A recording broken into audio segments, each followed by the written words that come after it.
Hello and welcome to BQ Prime. And my guest today is Mr. Tuhin Pandey, Secretary DIPAM. Mr. Pandey, congratulations on the listing of LIC. If you want to sum it up as the biggest challenge for this IPO, what would it be? The biggest challenge for IPO has been to really, prepare LIC for various things for this IPO because it required several of those things: embedded value, accounts, and so much of information which has to be given as a part of DRHP compliances, and and finally, in a condition which is not very optimum, but nevertheless, in the market nobody can predict when any black swan event takes place and what happens. So therefore the markets keep going up and down, and we have to do a constraint optimization. You know, we saw a lot of events happening, market volatility, RBI increasing rate in the middle of LIC IPO, but we saw retail and policyholders coming in and taking the IPO through. Does this give the government confidence on getting more IPOs even in volatile times? No, I mean, it is a very important thing that people have given 73 lakh applications were made. So I think it's very important because you can have an IPO with very concentrated, holdings by a few, but that's not real public ownership. What's the government intention? Government intention has been that nook and corner, the people should be, doing it.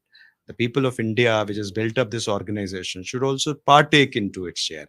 And I think that particular vision that particular objective has been more than fulfilled.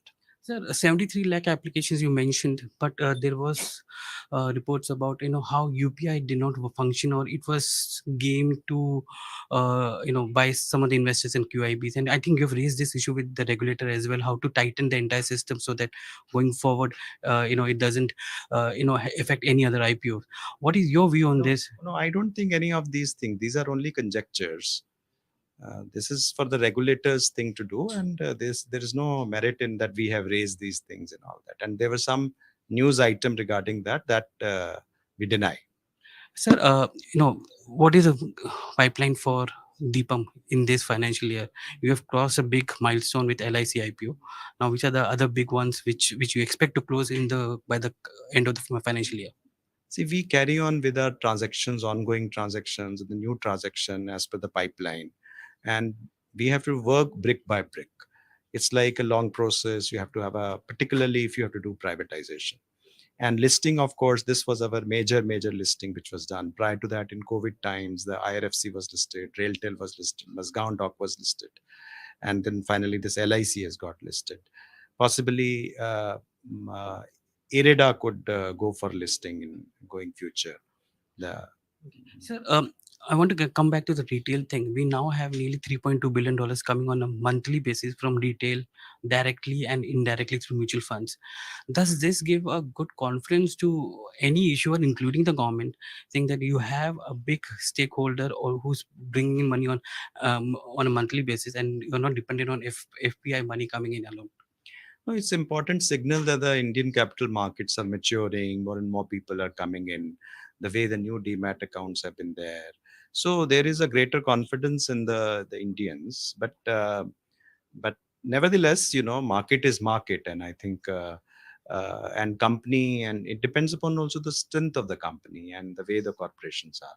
I think LIC's particular strength has been rightly recognized by the people around the country. So final question, LIC has to meet this guideline of 10% by the end of 2 years and 25% in 5 years. Do you think it's a tall target, or you will need relaxation and some changes in the guidelines? I think it's just too early to say because we just are heaving a relief that finally the gong has been struck, and this is a day, and this is a day to, in one sense, celebrate that a new entity as large as fifth largest market cap has come to the market, and future roadmap we will discuss. Thank you very much, Mr. Pandey, for joining us on BQ Prime today. Thank you.